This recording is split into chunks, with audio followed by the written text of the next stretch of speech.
covering every county. This is your statewide newscast, Arkansas Today. Good afternoon. I'm Hillary Hunt. Thanks so much for watching Arkansas Today. Let's start here at home. Senator Tom Cotton back in the natural state today to see how his state's recovering after those historic floods. You see him right behind me. His first stop, Faulkner County. Then he made his way down the river. When he asked farmers what it's going to take to get the areas back on track, including the Lully Levee, they responded money. I think it's going to be a joint federal-state effort. You know, we passed a disaster funding bill a couple months ago in Congress. Some of that money will be released in the weeks and the months ahead in Arkansas. They definitely need that funding. Not only is the money going to be important to get the flooded areas back on track, but the senator says he's interested in what the governor's levee task force will figure out as well. Well, this is a stinky situation. Heavy rainfall causes a sewer line to leak into a West Fork Creek. Gross. Floodwaters washed away a portion of Dye Creek, exposing a line from the sewer treatment facility. That line carries treated sewer discharge into the river. West Fork's Mayor Heath Cottle says the city is working with the Arkansas Department of Environmental Quality to fix that line. There's nothing to worry about with this. This is all treated water. We are trying to get it rectified. Everything is monitored, treated, and it's safe. And although it doesn't look too good, the broken line poses no health hazards. Well, the world's largest retailer cracking down on underage smoking. Walmart and Sam's Club raises the age to buy tobacco and other smoking products from 18 to 21. It seems like a lot of people are making this push. The retailer also cutting fruit and dessert flavored nicotine e-cigarette products from its shelves. A law passed in May will gradually raise the state's minimum smoking age to 21. That's all happening by 2021. You'll have to be 19 to buy cigarettes starting in September. Jeffrey Church manages a smoke shop and says his store is just going to get more business from people who can't buy those cigs at Walmart. When it comes down to it, man, we don't push for underage smoking either. Walmart going 21 and up, they're trying to cover themselves. We're going to lose business off of this. The whole industry itself is going to lose business off of this. But we're going to gain that back. People grow up, people age.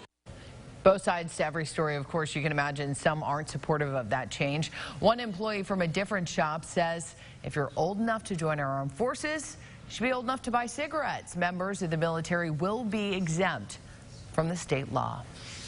A Miller County judge hears arguments from both sides regarding police officer salaries in Texarkana, Arkansas. You may remember in 1996, voters approved a 1/4-cent sales tax to ensure city police officer salaries are equal to those on the Texas side, which is known as pay parity. Over a year ago, some citizens filed a lawsuit claiming the city mismanaged to dedicate sales tax revenue to those salaries. The city's attorney argues there's been no misappropriation of funds and the tax just doesn't generate enough money. The city filed for a motion of summary judgment to have the police parity tax deemed unconstitutional. The city would love to resolve this issue so that the sales tax could be maintained and kept. However, the city cannot continue to be, as I was saying, drugged by the city of Texarkana, Texas on the issue of salaries. They've been good stewards throughout the years of collecting this money. We believe that there would have been enough money for there to be parity pay kept up with the city of Texarkana, Texas. Today, Judge Kirk Johnson, who you see right there, urged both parties to try and work out a solution before he has to make his decision.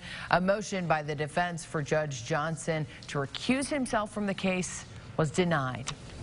Sticking in Texarkana, Arkansas, officials gave the green light to finance renovations at the city's animal shelter. I love this. The city is agreeing to an $875,000 low-interest loan that'll be paid off in 5 years. Proposed plans would include building a new adoption floor. Love that. Officials say a portion of the current shelter actually has some water and electric problems. The good part about it is even though we could pay for it now, we have to 20's budget coming up, so we can allocate for it in the budget. We just paid off a financing option that we had for the last 5 years. It's going to fall in line with about the same payment amount, so it's a good time for us to do it.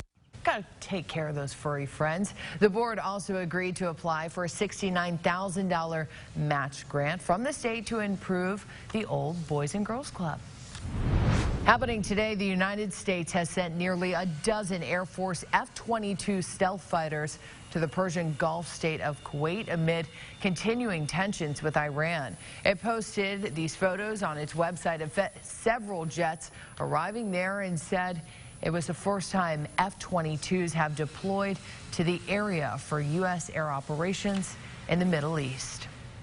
This is pretty cool. Today, NASA's moon capsule passing a crucial stress test this morning. They were on lightning up the sky over Cape Canaveral. Look at that. That all happening in Florida during a practice run. Officials say they intentionally aborted the unmanned flight a minute into the flight and more than 30,000 feet in the air. That looks so cool. NASA is preparing to send Americans to the moon and Mars in 2024.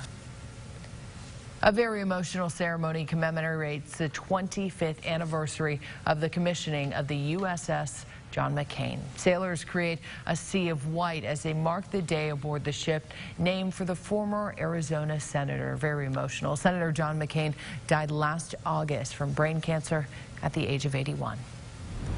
Well, happening on this day in 1776, the Continental Congress passed a resolution saying Britain's 13 colonies are and should be, quote, free and independent states. It was actually the vote that set the stage for America's Declaration of Independence just 2 days later.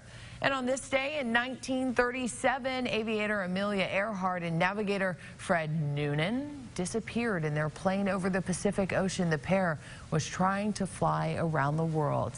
And on this day in 1952, President Harry S. Truman dedicates Norfolk and Bull Shoals dams in 1952.